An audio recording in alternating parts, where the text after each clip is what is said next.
Want to speak real Swahili from your first lesson? Sign up for your free lifetime account at SwahiliPod101.com. Top 25 phrases in Swahili. Let's have fun. Jambo. Hello. Okay, the first phrase is Jambo. Hello. Jambo. Jambo is one of the most simple greetings in Kenya. Anyone can use it at any time. In fact, we love using it with tourists. Please visit Kenya and just say Jambo. Habari za asubuhi. Good morning. Okay, the next phrase is Habari za asubuhi.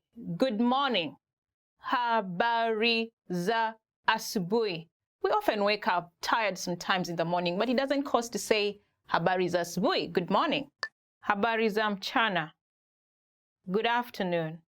The next phrase is Habari za mchana. Good afternoon. Habari za mchana. You know, in the afternoon when you meet someone, you're like, oh, Habari za mchana. Habari means news. So you're trying to ask someone, okay, how is your afternoon? Tell me anything that is happening in your afternoon. Usiku mwema. Good night. Usiku mwema. Good night. Usiku mwema. Good night. Yes, it's time to sleep. I sometimes look forward to that time. And, you know, I look forward to saying good night to my friends or to my family or to my whatever person who is there. Jina lako nani? What's your name? Jina lako nani? What's your name? Jina lako nani? It's an obvious question whenever we meet with people, especially when you want to know who they are. It's polite to know someone's name, right? Do you like being called by your name? Yeah, that's why this phrase is very important. Jina lako nani? Mimi naitwa Medina. My name is Medina. Mimi naitwa Medina. Now, this is actually an answer to the previous question, Jina lako nani? What's your name? Now, you have to keep this in mind that, you know, if you use this word frequently, you'll be able to tell people about your name. You'll be able to tell people your name. Nina furaha kukutana na wewe. Nice to meet you. Nina furaha kukutana na wewe. Nice to meet you. Nina furaha kukutana na wewe. Nice to meet you. I mean, it's really polite. I always feel like energized when someone says, nice to meet you. It can be awkward when someone says, oh, I did not want to meet you, you know, but we rarely hear that. Just use that word, nice to meet you. Habari gani? How are you?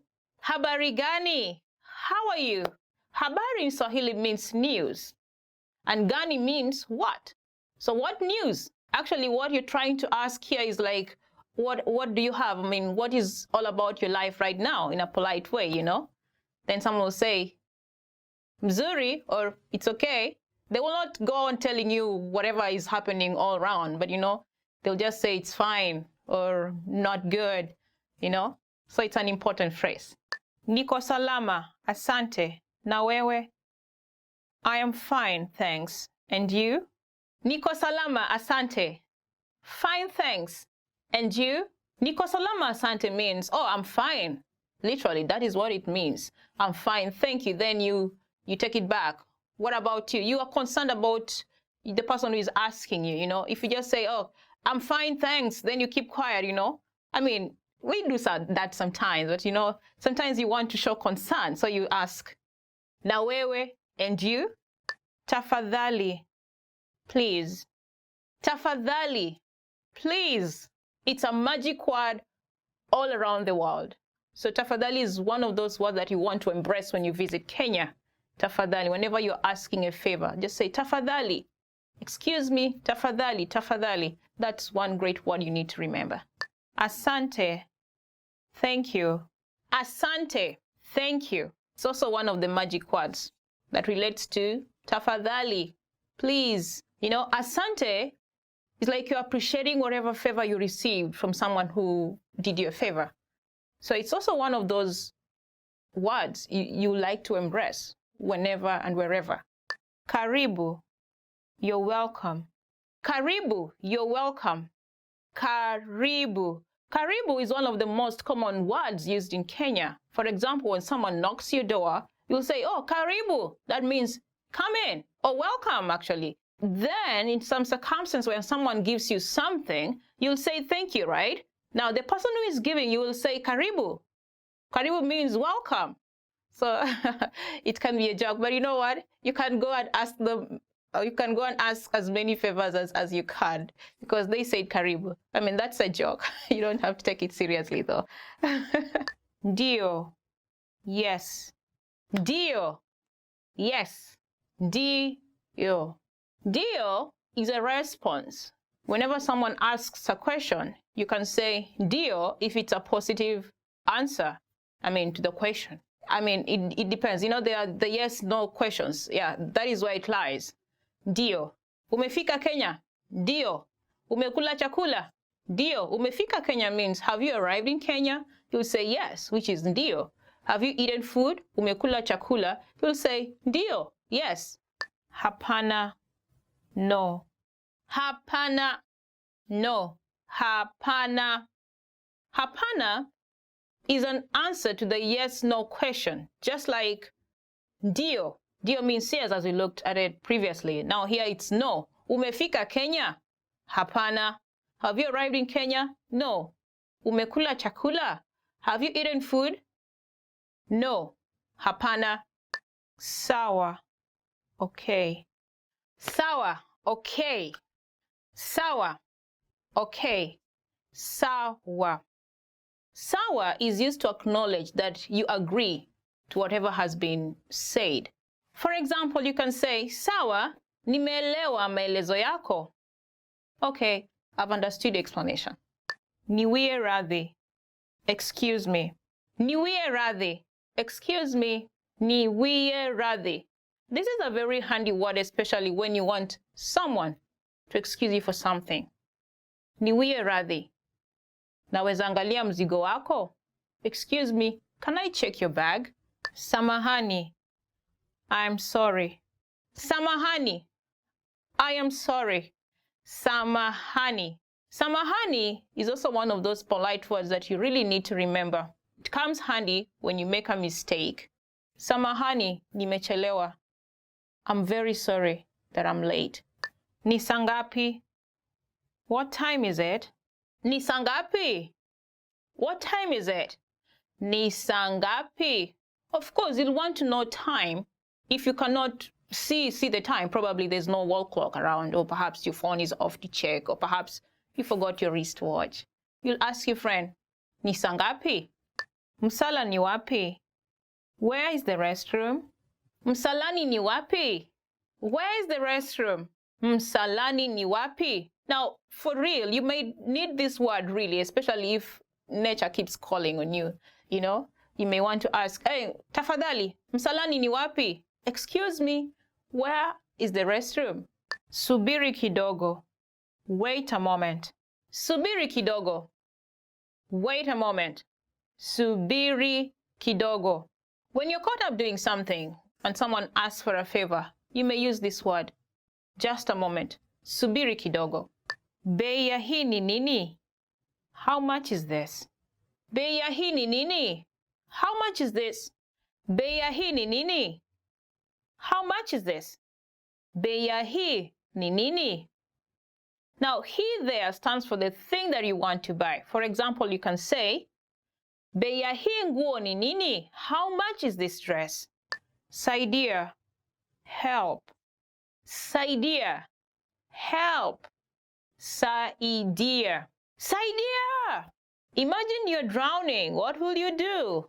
You'll shout, Saidia! Help! When you're in trouble, this word comes in handy. I think you may want to use it. Tuonane baadaye. See you later.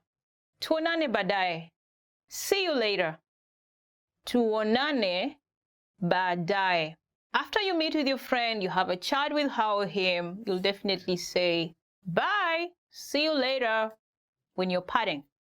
I think it's also one of those polite words that you may want to add to your list. Kwaheri, goodbye.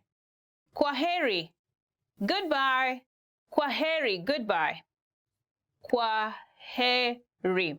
Now, kwaheri reminds me of those toughest moments in my life, when I went abroad to study and my family was back in my country. The toughest moments was when we were parting. I will never want to say kwaheri. I will never want to say goodbye. I will never even want to utter it out, but I will just say it with tears rolling down my cheeks.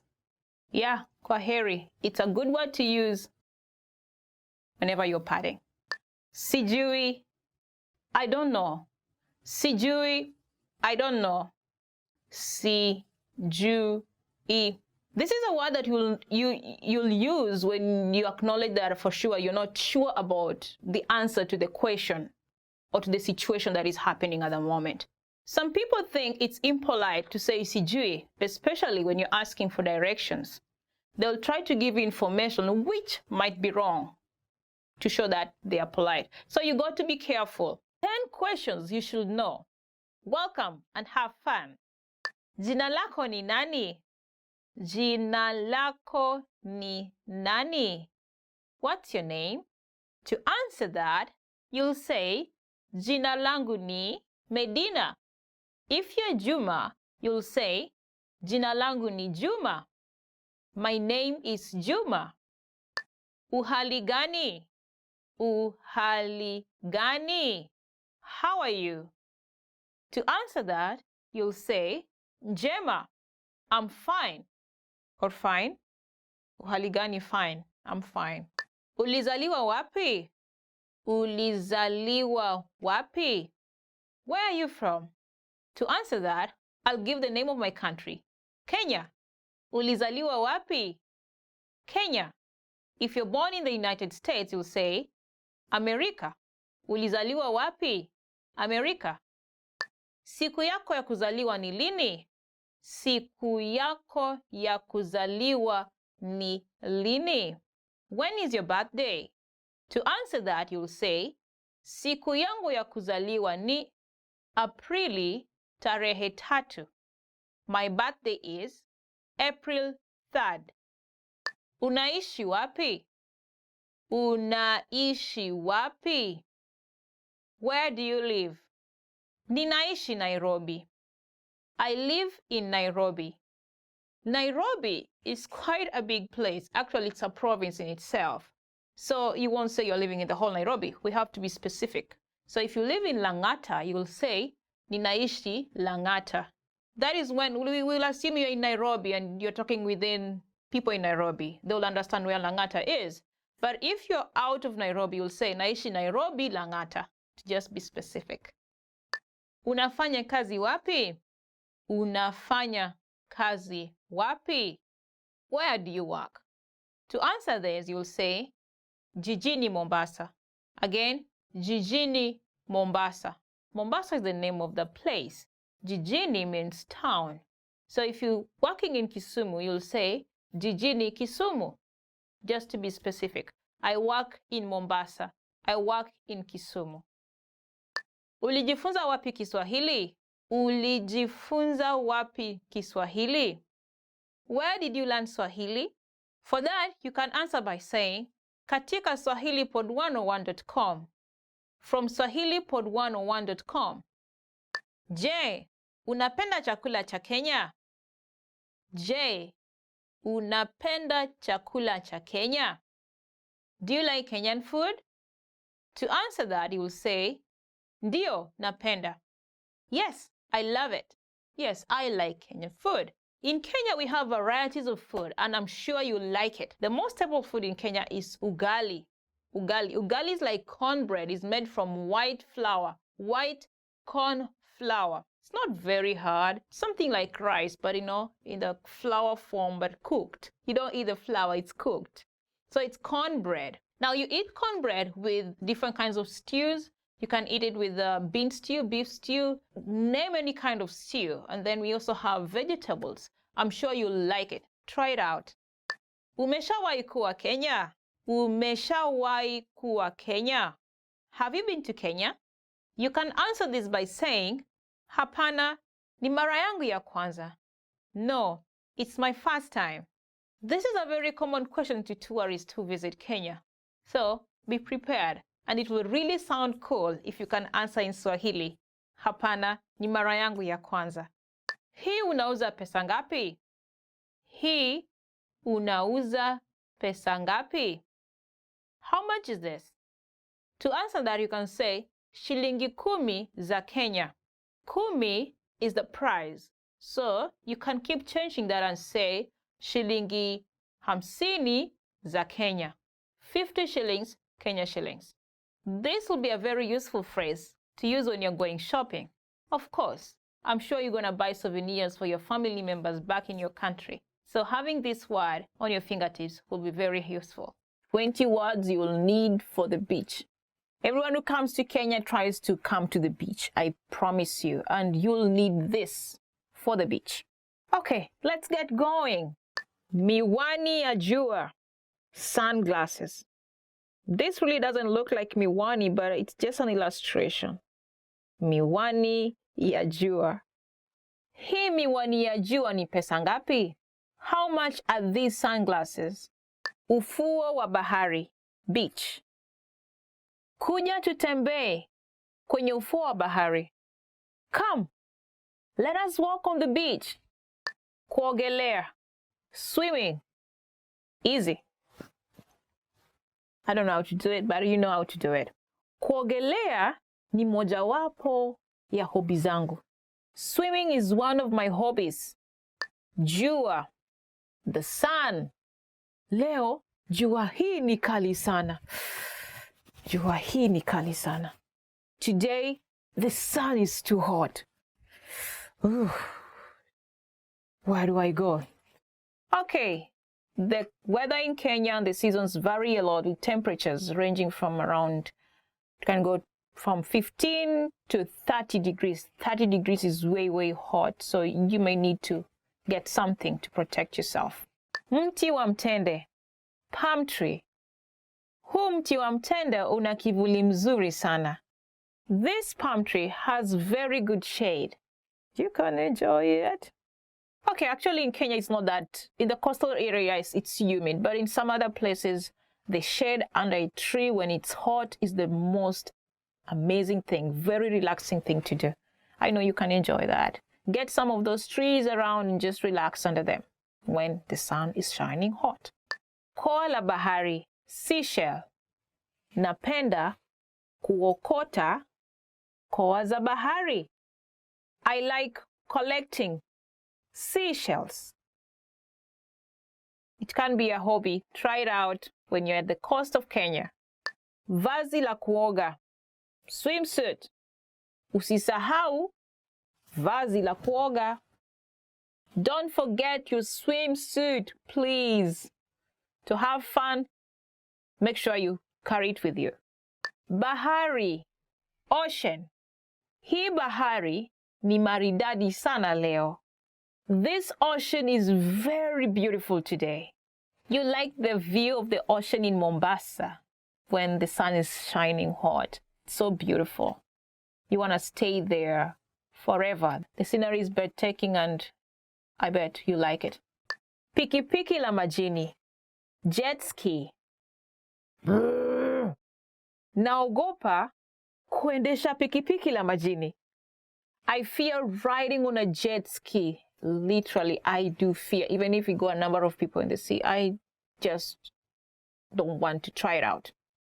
Taweli ya pwani, beach towel. Nipe hiyo taweli yangu ya pwani tafadhali. Hand me my beach towel, please. Kiti cha pwani, beach chair.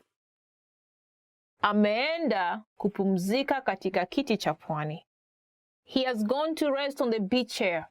There are quite many beach chairs at the beach, and I think you can grab one for yourself to relax. Hope you do. Boma la mchanga, Sandcastle. Eneo hili lina boma la mchanga. Moja tu. This area has only one sandcastle.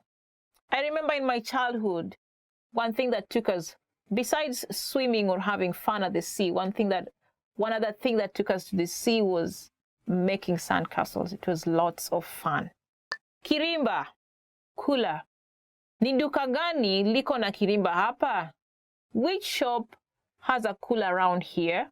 Mawimbi, tide. Napenda kuangalia mawimbi. I like watching tides a lot, like for real. It's very relaxing. Rangi shaba, tan. Kuota jua kunakupa rangi shaba. Basking in the sun gives you a tan. You got that experience? When I go with something on the sea and I come back with my hands tanned. Ogelea kwa chombo cha kupumulia. Snorkeling. Twende kuogelea kwa chombo cha kupumulia. Let's go snorkeling. Snorkeling looks fun. I've never tried it before, but I think it looks fun. My friends tell me it looks fun. I don't know. Maybe I should try it out. Party party, flip-flop. Tafadali va party party. Please, wear your flip-flops. Party party comes from the mimicking sound of the sandals when you're walking. Party party. So it's easy to remember. Mafuta ya kukinga kwa jua.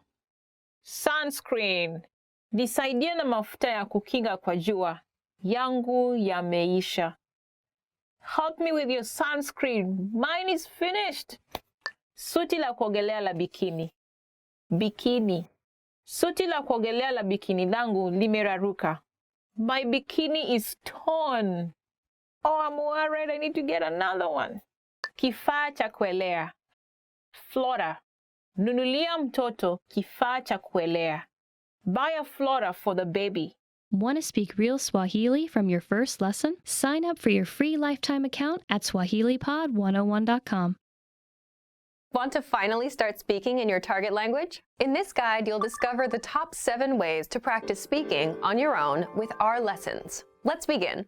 Number 1, shadowing. Shadowing is a proven learning technique where all you do is repeat what you hear in order to practice speaking. So access any audio or video lesson on the site and press the play button to start. Then, as you listen or watch, just repeat the conversations. Or, even easier, read along out loud with the dialogue section. The script is right there in front of you.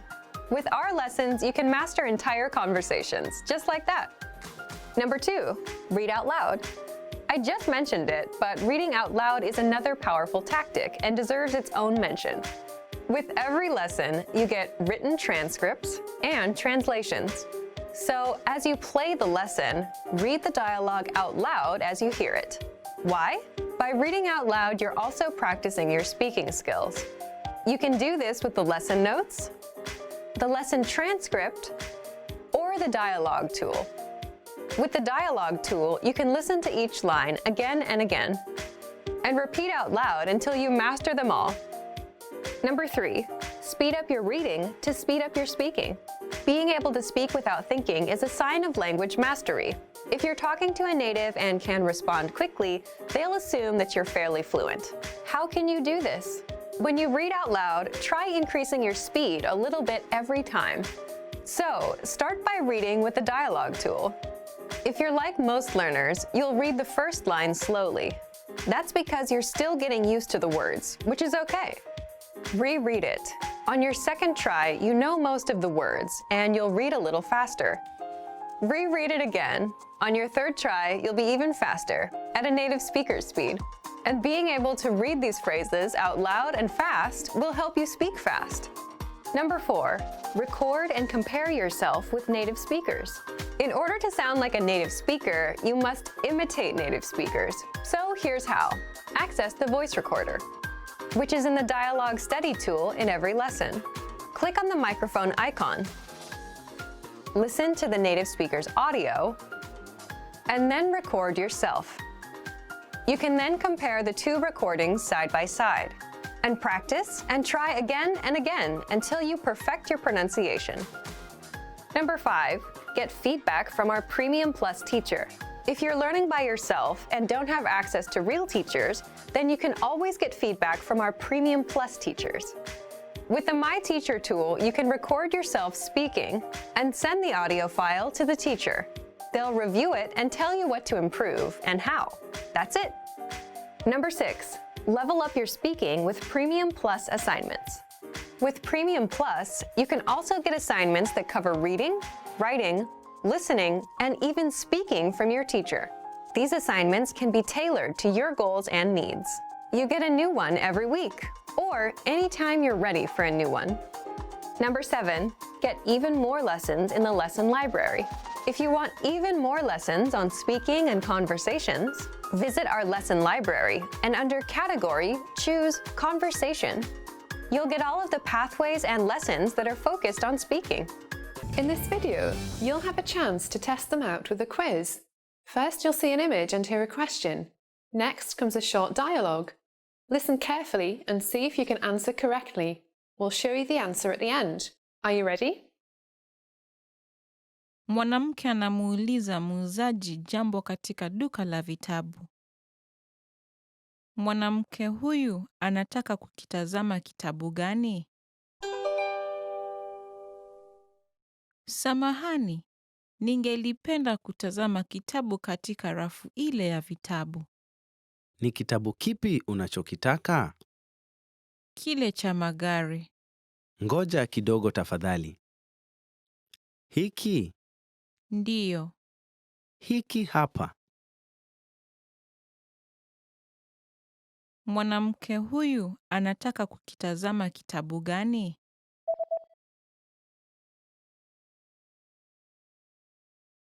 Mwanamke anamuuliza muuzaji jambo katika duka la vitabu. Mwanamke huyu anataka kukitazama kitabu gani? Samahani, ningelipenda kutazama kitabu katika rafu ile ya vitabu. Ni kitabu kipi unachokitaka? Kile cha magari. Ngoja kidogo tafadhali. Hiki? Ndiyo. Hiki hapa.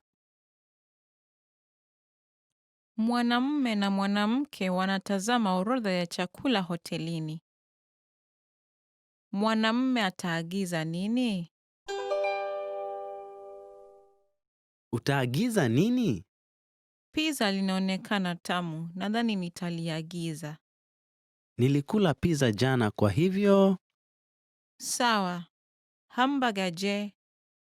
Chaguo bora. Nitakiagiza. Mwanamume ataagiza nini?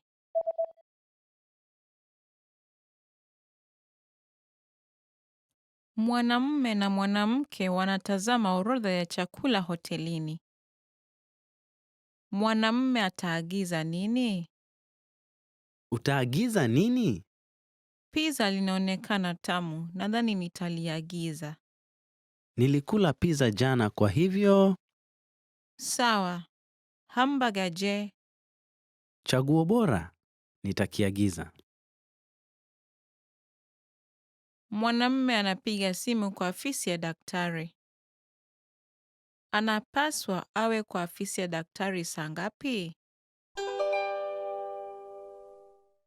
Aise, nikusaidieje? Unafunga saa ngapi leo? Tunafunga saa 12 lakini ufike kabla ya saa 11:30 tafadhali. Sawa, asante. Anapaswa awe kwa afisi ya daktari saa ngapi?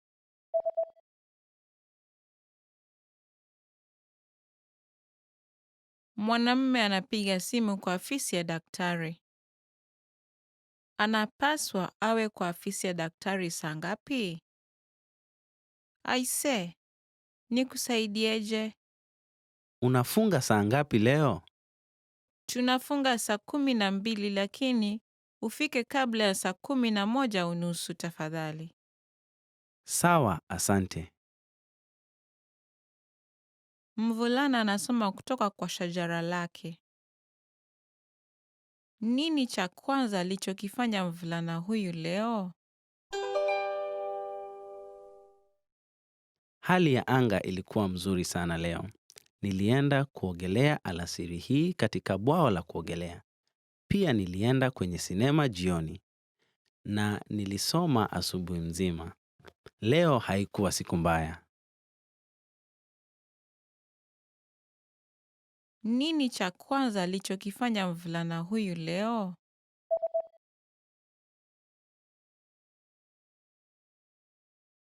Mvulana anasoma kutoka kwa shajara lake. Nini cha kwanza alichokifanya mvulana huyu leo? Hali ya anga ilikuwa mzuri sana leo. Nilienda kuogelea alasiri hii katika bwawa la kuogelea.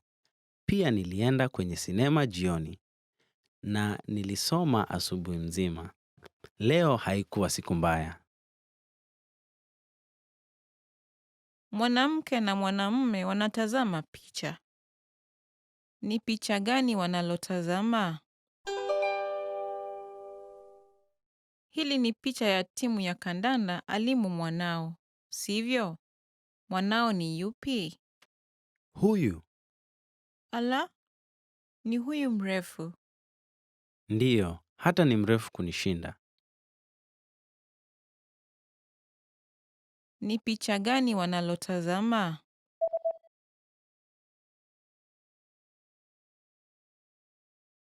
Mwanamke na mwanamume wanatazama picha. Ni picha gani wanalotazama? Hili ni picha ya timu ya kandanda alimu mwanao, sivyo? Mwanao ni yupi? Huyu Ala, ni huyu mrefu. ndiyo, hata ni mrefu kunishinda. Yes, welcome again. This is Medina. Welcome to Swahili Pod 101. Top words. Today we are going to look at 10 hardest words to pronounce in Swahili. Baadaye, later. Baadaye, later. Baadaye. For example, you can say, tuonane baadaye. See you later. Tuonane baadaye. Now, actually, I can understand why it's a little bit difficult word to pronounce because looking back at my nephew, he was at that time around 2-3 years old. He had a very hard time saying baadaye. He used to say badeya, badeya, which is quite different. But now he made it up. He's okay. He says baadaye. Changia, to contribute. Changia, to contribute. Changia. Changia katika mikakati ya mambo makuu. To contribute to a greater cause. Changia katika mikakati ya mambo makuu. Hakuna matata, no worries. Hakuna matata, no worries. Hakuna matata. Hapa Kenya, hakuna matata.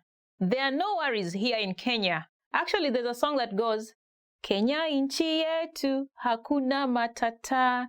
Nchi ya kupendeza, hakuna matata. That means that in our country, there are no worries. It's a lovable country. There are no worries. Yeah, hakuna matata is quite a handy word to use. Actually, it's in a song, so just learn the song and you get the word. If you're a fan of Lion King movie, I'm sure you've heard about this phrase. Kiangazi, hot season. Kiangazi, hot season. Kiangazi. Kuna kiangazi sana kaskazini mwa nchi. The north part of the country is very dry. Kuna kiangazi sana kaskazini mwa nchi. Kipupwe, cool season. Kipupwe, cool season. Kipupwe. Watu hupata homa wakati wa kipupwe. People catch flu during the cool season. Watu hupata homa wakati wa kipupwe. Mchungwa, orange tree. Mchungwa, orange tree. Mchungwa. Nimelala hapa chini ya mti wa mchungwa. I am lying here under an orange tree. Nimelala hapa chini ya mti wa mchungwa. Ng'ang'ana, to strive. Ng'ang'ana, to strive. Ng'ang'ana. Nang'ang'ana kuwa wa kwanza. I'm striving to be the first one. Ng'ang'ana. Can you try saying it out? Ng'ang'ana. nga, na. Do you realize that you stick your tongue at the back upper part of your mouth, and then the voice comes through your nose? Nga, nga, na. Hope you did it. Ng'ombe, cow. Ng'ombe, cow. Ng'ombe. Hawa ni ng'ombe wawili. Hawa ni ng'ombe wawili. These are two cows. Ng'ombe is similar like ngang, ngana. Mean the way you stick the tongue behind and to the top of your mouth. But now you're using the O sound. You're trying to make the O sound. Try it again. Ngo, ngo, ng'ombe. Hope you made it. Taka taka, trash. Taka taka, trash. Taka taka. Kutupa takataka, to empty the trash. Kutupa takataka. Now, takataka can be used in different ways. For example, if someone says takataka, it will mean something really bad or wasteful or something that is annoying. If someone says wewe ni takataka, it means you're wasteful or you're a waste. So you can use it different ways. But you know what? Don't use it to your friend or someone. I mean, it's not a good word to use, in other words. So be careful when you use it. Nyanyasa, oppress. Nyanyasa, oppress. Nyanyasa. Matajiri wananyanyasa maskini. The rich oppress the poor. Matajiri wananyanyasa maskini. How are your Swahili listening skills? First, you'll see an image and hear a question. Next comes a short dialogue. Listen carefully and see if you can answer correctly. We'll show you the answer at the end. Are you ready? Mwanamume na mwanamke wanaongea. Ni lini wataenda kupata kuchua? Rafiki yangu amefungua mahali mpya pa kuchua. Mahali pa kuchua? Nataka kwenda. Je, una wakati Jumamosi? Jumamosi nina shughuli. Ni vipi Jumapili? Mahali penyewe hufungwa Jumapili. Na je, Ijumaa? Sawa. Ni lini wataenda kupata kuchua?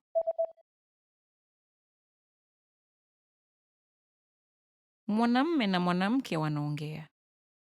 Ni lini wataenda kupata kuchua?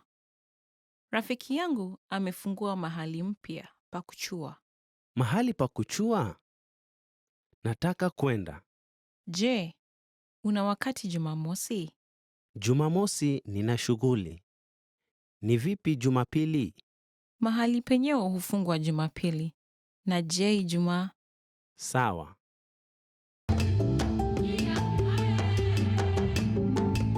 Welcome to Swahili Pod 101.com's Kiswahili kwa dakika tatu. The fastest, easiest, and most fun way to learn Swahili. Hamjamboni, mimi ni Medina. Shukran kwa kuungana na mimi katika kipindi hii. Hi everybody, I'm Medina. Thank you for joining me. In this series, you're going to learn basic Swahili expressions. It's super easy and it only takes 3 minutes. And in this first lesson, you're going to learn how to introduce yourself in Swahili. You learn both an informal and formal way to do it. But unlike many other languages, there is not a very big difference between informal and formal speech in Swahili. First, let's see how Kenyan people introduce themselves in an informal situation. Habari, mimi ni Medina. Nina furaha kukutana na wewe. Hi, I'm Medina. Nice to meet you. Habari, mimi ni Medina. Nina furaha kukutana na wewe. Let's break it down. Start with the greeting. Habari. Then, mimi ni, which is followed by your name. Next, say the phrase, Nina furaha kukutana na wewe. Nice to meet you. All together, it is, Habari, mimi ni Medina. Nina furaha kukutana na wewe. And now, let's see the same sentence in formal speech. Shikamoo. Jina langu ni Medina Maraka. Nina furaha kukutana na wewe. Hello, my name is Medina Maraka. Nice to meet you. Shikamoo. Jina langu ni Medina Maraka. Nina furaha kukutana na wewe. So, what has changed from the previous introduction? Let's take a closer look at these together. It's important to note that habari can be used in both casual and formal settings. However, it is more formal and respectful to use the word shikamoo, especially when addressing an older person. Shikamoo implies good day or simply hello. You will notice that the section mimi ni for I am changes to jina langu ni Medina for my name is Medina. During a formal self-introduction, it is advisable to mention your last name. So, I will say, my name is Medina Maraka. Here, you'll say your full name. Finally, nina furaha kukutana na wewe is the same for both. This phrase means, nice to meet you. One more time. The informal way to introduce yourself in Swahili is habari. Mimi ni Medina. Nina furaha kukutana na wewe. And the formal way to introduce yourself is shikamoo. Jina langu ni Medina Maraka. Nina furaha kukutana na wewe. Now, it's time for Medina's insights. When introducing yourself, it's a good habit to shake hands. Usually, the right hand is slightly supported by the left hand. If you're concerned about politeness, a slight bend forward while shaking the hand adds a sign of respect in the Kenyan business world. However, if you speak too formally, people will think you sound unnatural. In Kenya, simplicity is best. Habari yako? Mzuri sana. Uko mzima? Niko mzima kabisa, asante. Habari ya asubuhi. Mzuri mwenzangu, lakini nilikuona wapi? Kwa majina naitwa Fatuma Ali. Nami naitwa Mohamed Njoroge. Niko na furaha kukujua. Nimefurahia pia. Nimetumwa na rafiki yako nije nikuone. Haya basi, nikusaidiaje? Asante sana kwa kuja kuniona hospitalini. Karibu sana. Nilivyosikia umejifungua mapacha, niliamua lazima nije. Nashukuru. Nimekuletea zawadi. Zingine za hawa watoto na zingine zako. Asante sana mwenzangu. Nashukuru. Tafadhali, naomba ujue umenikanyaga. Oh, mimi? Ndiyo, kwa vidole za mguu. Pole sana. Habari yako? Mzuri sana. Mna chakula ama kinywaji kilicho tayari? Ndiyo. Nikupakulie nini? Je, mna chai ya maziwa? La, lakini tunayo kahawa ya maziwa. Sawa. Nitakuita baadaye. Nipe muda kidogo. Sawa. Want to speed up your language learning? Get access to all of our best PDF cheat sheets for free. Just click the link in the description and sign up for your free lifetime account right now. I'm sorry. Samahani. Samahani. Thank you. Asante. Asante. Don't worry. Usiwe na wasiwasi. Usiwe na wasiwasi. It's okay. Sawa. Sawa. Really? Kweli. Kweli. Nice to meet you. Nina furaha kukutana nawe. Nina furaha kukutana nawe. What time is it? Je, ni sangapi? Je, ni sangapi? Please? Tafadhali. Tafadhali. Please forgive me. Naomba msamaha. Naomba msamaha. I really appreciate it. Nashukuru sana. Nashukuru sana. I don't understand. Sielewi. Sielewi. It's difficult. Ni mgumu. Ni mgumu. Make yourself at home. Hisi uko nyumbani. Hisi uko nyumbani. Hello. Jambo. Jambo. Good morning. Habari za asubuhi. Habari za asubuhi. Good afternoon. Habari za mchana. Habari za mchana. Good evening. Habari za jioni. Habari za jioni. Good night. Lala salama. Lala salama. Sorry to keep you waiting. Samahani kwa kungoja. Samahani kwa kungoja. How are you? Uhali gani? Uhali gani? How have you been? Umeshindaje? Umeshindaje? I'm good. Mi mzima. Mi mzima. This is for you. Hili ni lako. Hili ni lako. You're welcome.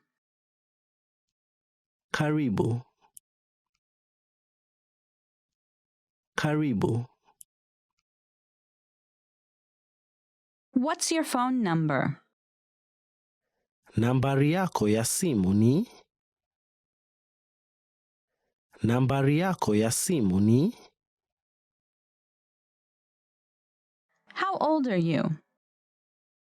Una miaka ngapi? Una miaka ngapi? Where are you from? Ulizaliwa wapi? Ulizaliwa wapi? Where do you live? Unaishi wapi? Unaishi wapi? What is it? Ni nini? Ni nini? Awesome. La haula. La haula. Delicious. Ni tamu. Ni tamu. I like it. Naipenda. Naipenda. I don't like it. Siipendi. Siipendi. Help. Nisaidie. Nisaidie. Are you all right? Figo. Figo. Long time no see.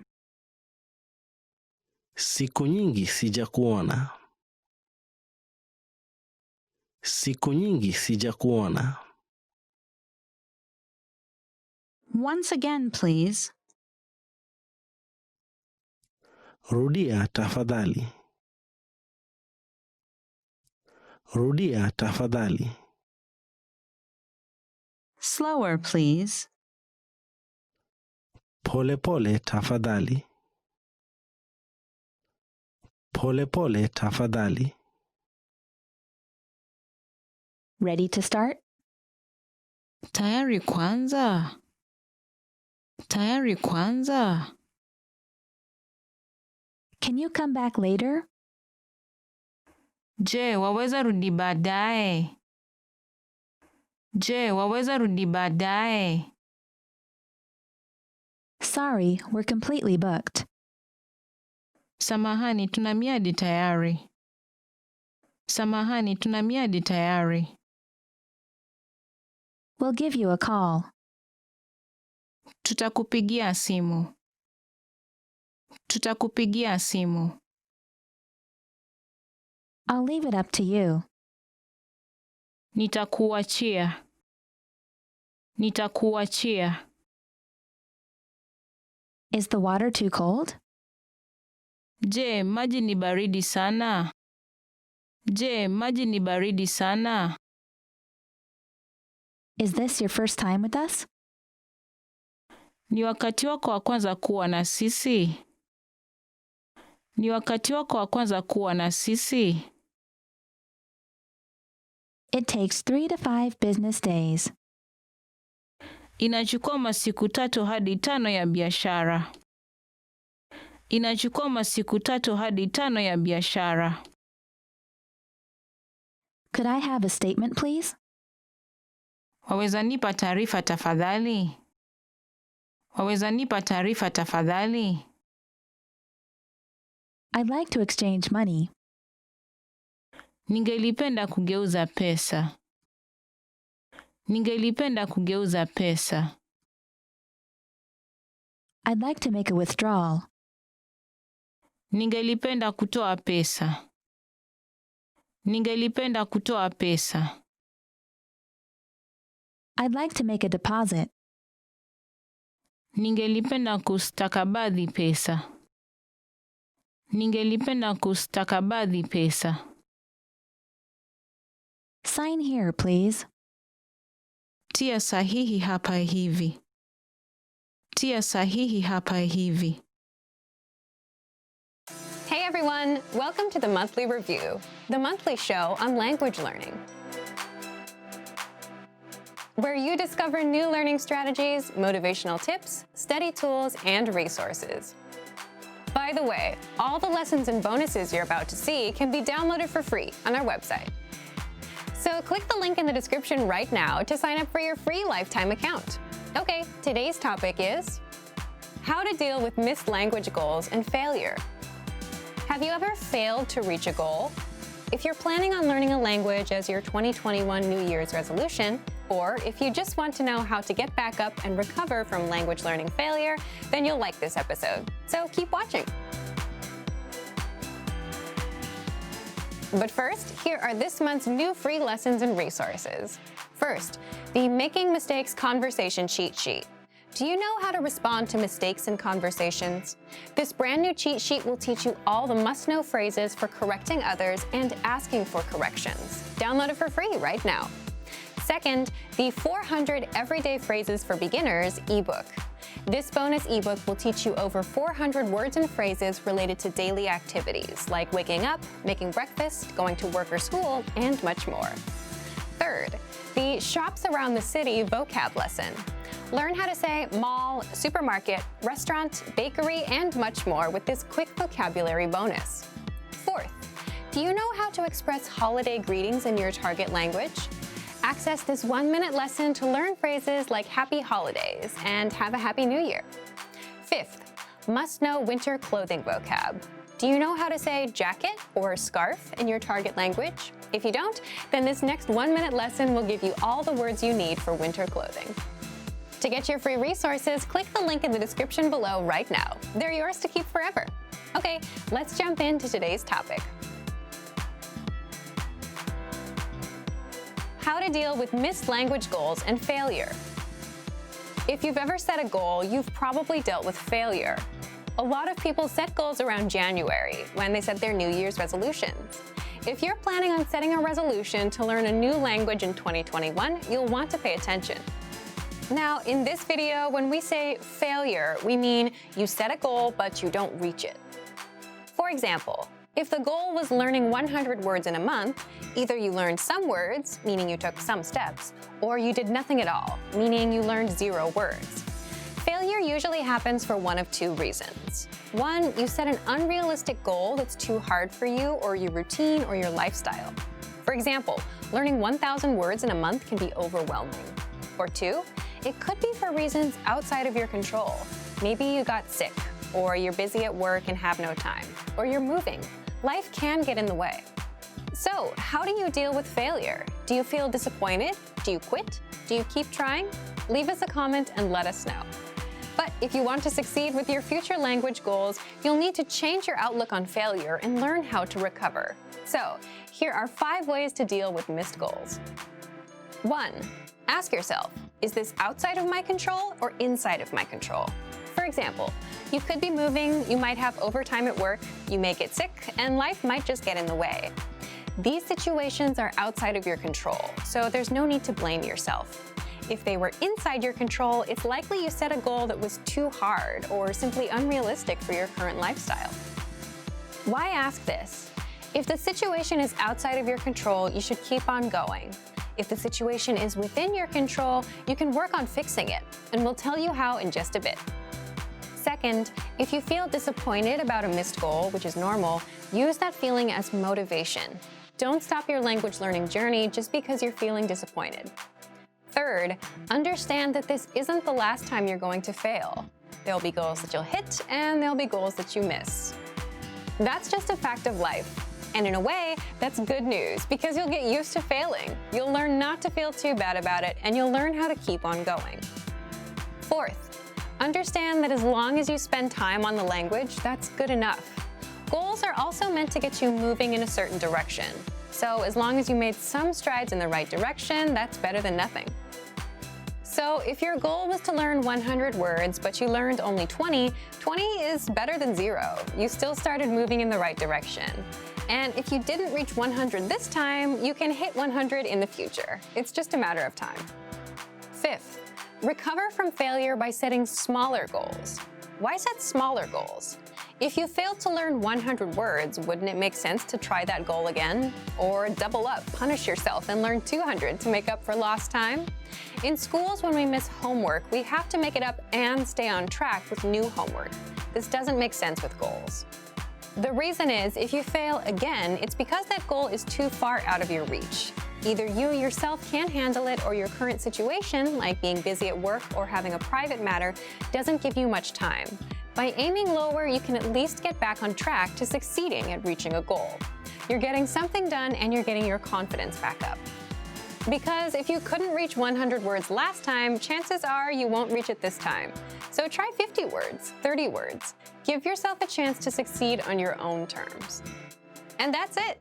Don't let the small failures keep you from making a big success. Make your goals work for you. Let's recap one more time. 1. Ask yourself, is this outside of my control or inside of my control? 2. If you feel disappointed, use that feeling as motivation. 3. Understand that this isn't the last time you're going to fail. 4. Understand that as long as you spend time on the language, that's good enough. And 5. Recover from failure by setting smaller goals. If you're planning on setting a language learning resolution for 2021, let us know what it is. Leave a comment. So thank you for watching this episode of Monthly Review. Next time, we'll talk about how to get back on track after language learning failure. If you enjoyed these tips, hit the like button, share the video with anyone who's trying to learn a language, and subscribe to our channel. We release new videos every week. And if you're ready to finally learn language the fast, fun, and easy way and start speaking from your very first lesson, get our complete learning program. Sign up for your free lifetime account right now. Click the link in the description. See you next time. Bye! Want to start speaking more in your target language? You'll need more words and phrases. In this guide, you'll discover 11 powerful ways to learn tons of new vocabulary. Let's begin. Number 1, sign up for the Word of the Day emails. This is a completely free study tool. Just sign up, and every day you'll get a brand new word delivered to your inbox. You get the definition, the audio pronunciation, Papa. and tons of examples, so you're not just learning disconnected words. Best of all, reviewing takes seconds, so this is a fast and easy way to pick up new words. So keep an eye on your email and look for our Word of the Day lessons. Number 2, access our free vocab and phrase lists. Here you'll find tons of vocab and phrase lists based on all kinds of topics that you won't get anywhere else. Holidays, hobbies, conversational phrases, common questions, slang, and much more. You can review all of the words with the bonus audio lesson or the audio slideshow. Number 3, play a lesson. In every lesson, you learn a conversation, and then our teachers break down and translate every word. So here, you're actually learning words in the context of conversations, and you can easily see how they're used. Number 4, review the lesson vocabulary section. Want to master the key vocabulary from a lesson? Access the vocabulary section of any lesson. Here, you can review the translations and the audio pronunciations of each word. You can even play slowed-down pronunciations to fully grasp each word. Number 5, play the audio slideshow. Want to play words on a loop until they're stuck in your head? You can do this with the audio slideshow. This feature is available on every free vocab list and on all of the lessons. With the lessons, just scroll down to the vocab section and click on Slideshow. Number 6, review the lesson notes. You get in-depth lesson notes for every lesson, including grammar explanations, plus extra vocab and sample sentences not mentioned in the lesson. You can even download the notes as PDFs to print or keep for yourself. Number 7, get the 2,000 most common words list. Language experts say you need around 1,500 words to be conversationally fluent. Here, you get 2,000 must-know words, sorted into categories such as verbs, adjectives, and everyday words, even numbers. You'll see the top 100 words, the top 200, 300, up to 2,000.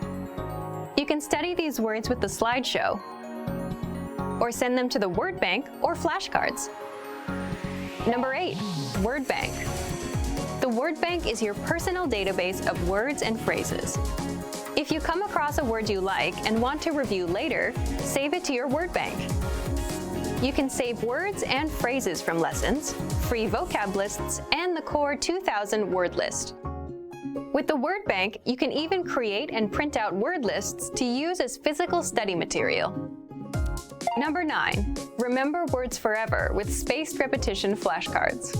Spaced repetition flashcards are a powerful language learning tool. They track your progress, they show you words based on how well you know them, and show them to you again at the right times so you don't forget them.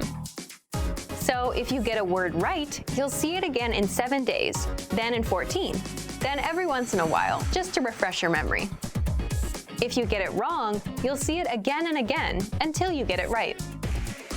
You can create flashcard decks from any lesson vocab section, word bank entry, the top 2,000 core word list, and the free vocab and phrase lists.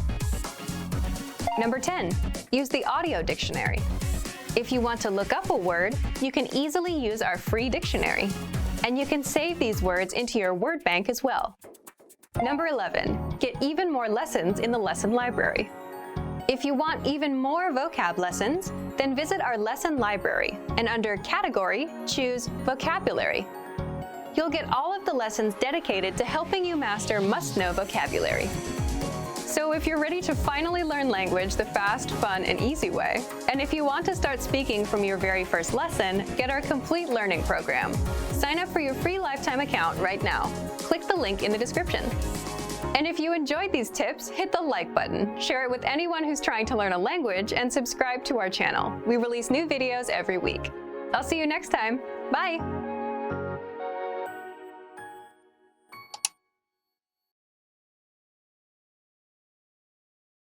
Want to learn a new language with your own teacher? In this video, I'll show you how you can learn faster with one-on-one attention and feedback from your Premium Plus teacher and our personalized learning program. Let's begin. Number 1, take your assessment test. To make sure that you get the best one-on-one learning experience possible, you get an initial assessment test to determine your level, your strengths, and your weaknesses. This will also help your teacher create a personalized program for you. So be sure to take the test. Number 2, send your self-introduction. This is your very first assignment. Write out your introduction inside the My Teacher tool and send it to your teacher for review. You can even record your introduction and send the audio to your teacher. They'll review it, correct it, and give feedback on how to make your self-introduction even better. Getting feedback and corrections from a native speaker is incredibly valuable when learning a language, and you'll get plenty of feedback here. Number 3, take advantage of the personalized program. After your assessment test, your teacher will recommend lessons and pathways based on your goals and needs. You even get a bonus PDF cheat sheet based on your reason for learning. Number 4, send writing to your teacher to practice your writing skills. Simply put, you can write anything.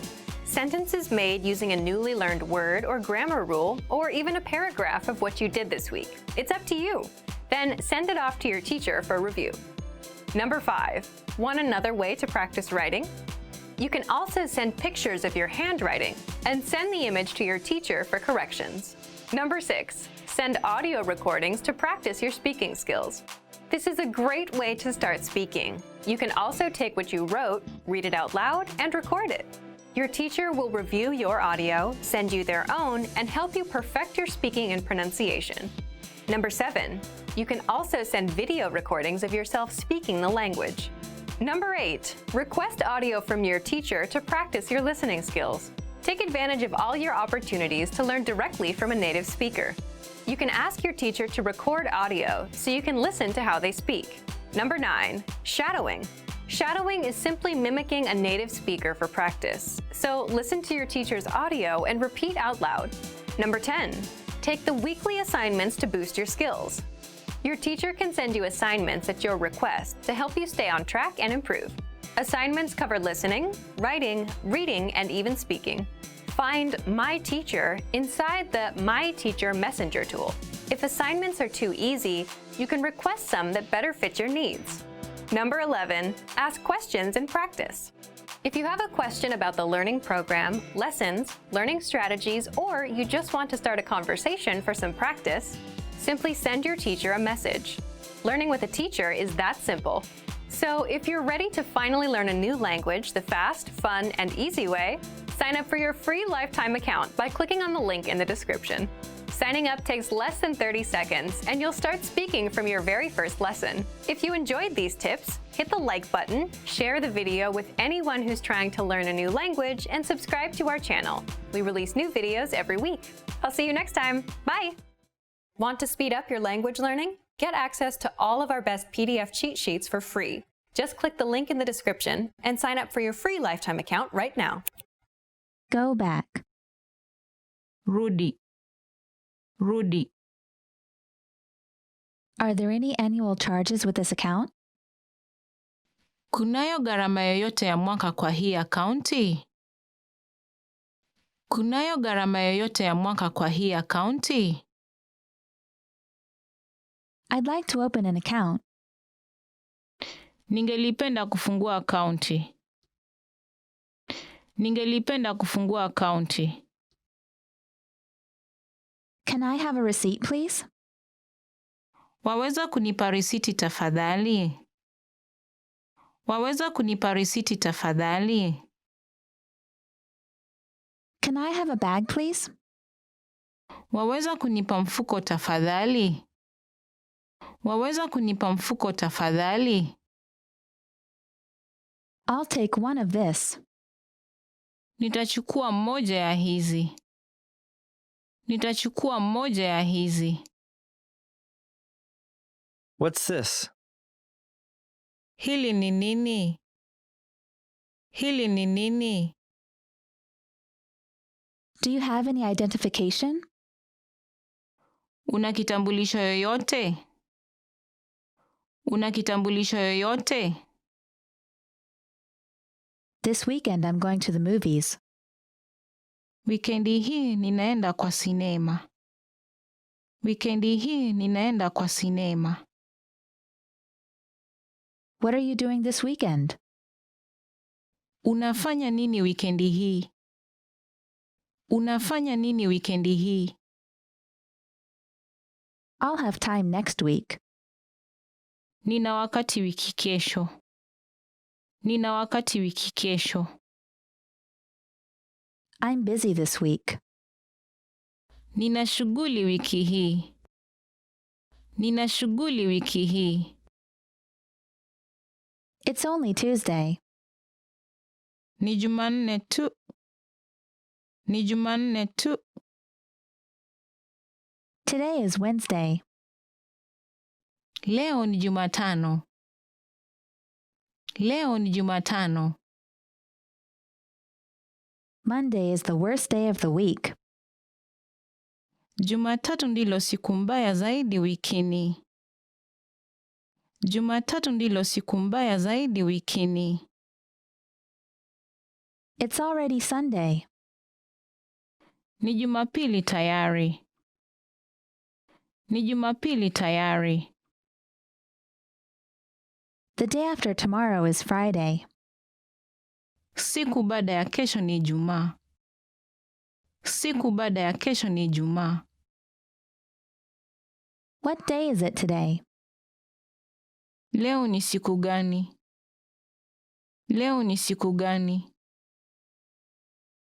It ends in 30 minutes.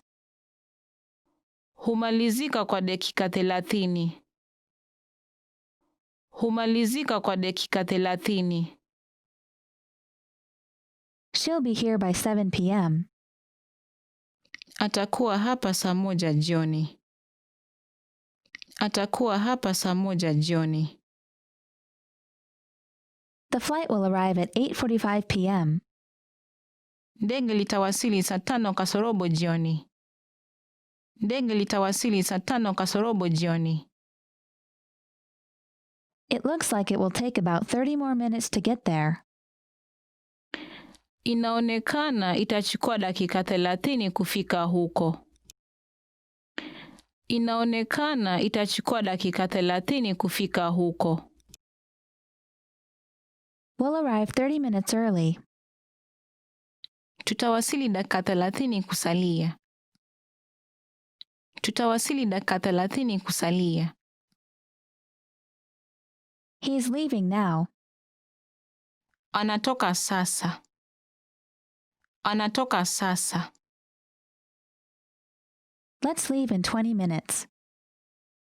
Tutoke kwa dakika 20. Tutoke kwa dakika 20. Can we leave around 6? Tunaweza toka karibu saa 12. Tunaweza toka karibu saa 12. Be here before noon. Kuwa hapa kabla ya adhuhuri. Kuwa hapa kabla ya adhuhuri. It's almost dusk. Kuchwa kuna karibia. Kuchwa kuna karibia. It's midnight. Ni saa 6 ya usiku. Ni saa 6 ya usiku.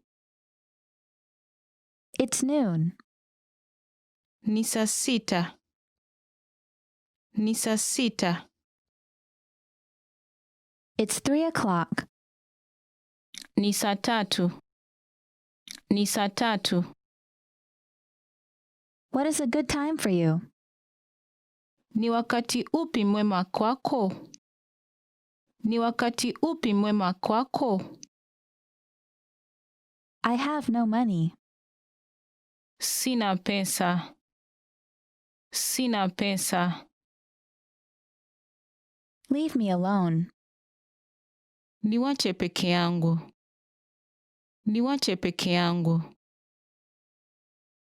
I want to go here. Nataka kwenda hapa. Nataka kwenda hapa. I'm looking for this place. Natafuta mahali hapa. Natafuta mahali hapa. What did they look like? Walikuwa wanafananaje? Walikuwa wanafananaje? She was wearing a red shirt and jeans. Alikuwa amevaa shati nyekundu na patashika. Alikuwa amevaa shati nyekundu na patashika. This area is dangerous. Sehemu hii ni tayari. Sehemu hii ni tayari. It's across the street from a library. Liko pande ule wa barabara kutoka kwa maktaba. Liko pande ule wa barabara kutoka kwa maktaba. Do you speak English? Unaweza ongea Kiingereza? Unaweza ongea Kiingereza? Can I make a call? Naweza piga simu? Naweza piga simu? How can we fix this? Tunawezaje rekebisha hii? Tunawezaje rekebisha hii? There's been a misunderstanding. Kumekuwa na kutoelewana. Kumekuwa na kutoelewana. It wasn't me. Haikuwa mimi. Haikuwa mimi. Where are you? Mko wapi? Mko wapi? There was a car accident. Kulikuwa na ajali ya gari. Kulikuwa na ajali ya gari. They took my phone. Walichukua simu yangu. Walichukua simu yangu. It was in my bag. Ilikuwa kwenye begi. Ilikuwa kwenye begi.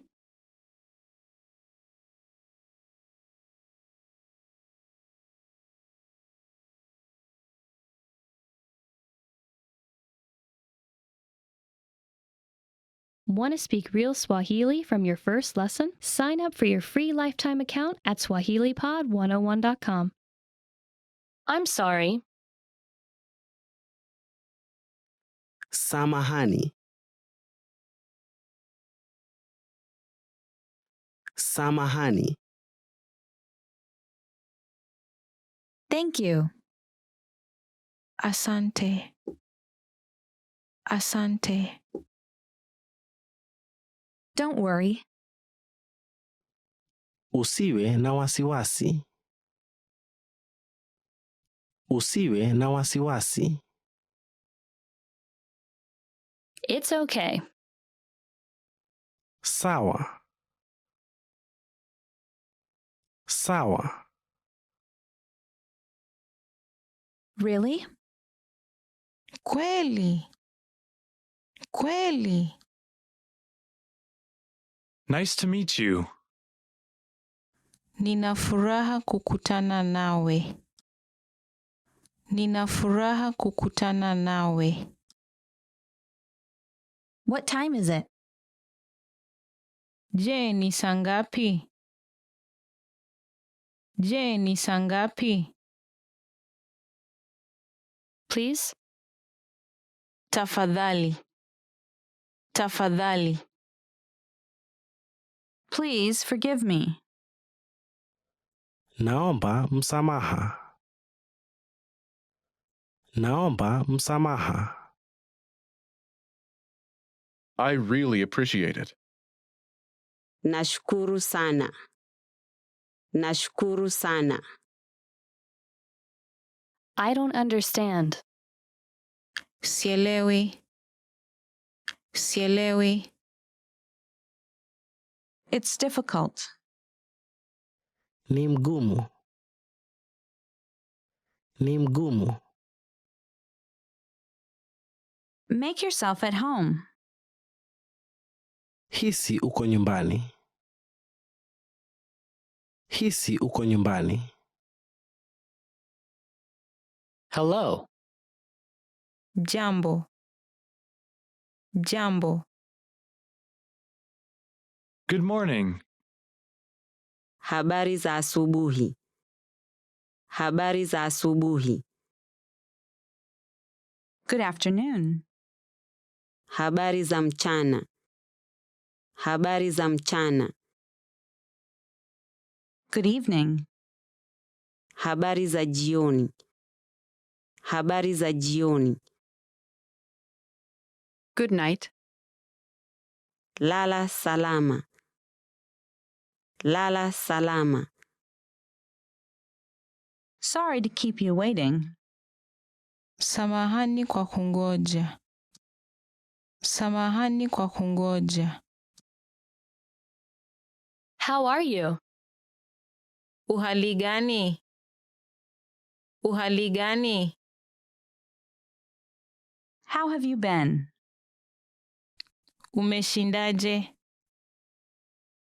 Umeshindaje? I'm good. Mi mzima. Mi mzima. This is for you. Hili ni lako. Hili ni lako. You're welcome. Karibu. Karibu. What's your phone number? Nambari yako ya simu ni? Nambari yako ya simu ni? How old are you? Una miaka ngapi? Una miaka ngapi? Where are you from? Ulizaliwa wapi? Ulizaliwa wapi? Where do you live? Unaishi wapi? Unaishi wapi? What is it? Ni nini? Ni nini? Awesome. La haula. La haula. Delicious. Ni tamu. Ni tamu. I like it. Naipenda. Naipenda. I don't like it. Siipendi. Siipendi. Help. Nisaidie. Nisaidie. Are you all right? Figo. Figo. Long time no see. Siku nyingi sijakuona. Siku nyingi sijakuona. Once again, please. Rudia tafadhali. Rudia tafadhali. Slower, please. Pole pole tafadhali. Pole pole tafadhali. Ready to start? Tayari kwanza? Tayari kwanza? Can you come back later? Je, waweza rudi baadaye? Je, waweza rudi baadaye? Sorry, we're completely booked. Samahani, tuna miadi tayari. Samahani, tuna miadi tayari. We'll give you a call. Tutakupigia simu. Tutakupigia simu. I'll leave it up to you. Nitakuachia. Nitakuachia. Is the water too cold? Je, maji ni baridi sana? Je, maji ni baridi sana? Is this your first time with us? Ni wakati wako wa kwanza kuwa na sisi? Ni wakati wako wa kwanza kuwa na sisi? It takes 3 to 5 business days. Inachukua masiku 3 hadi 5 ya biashara.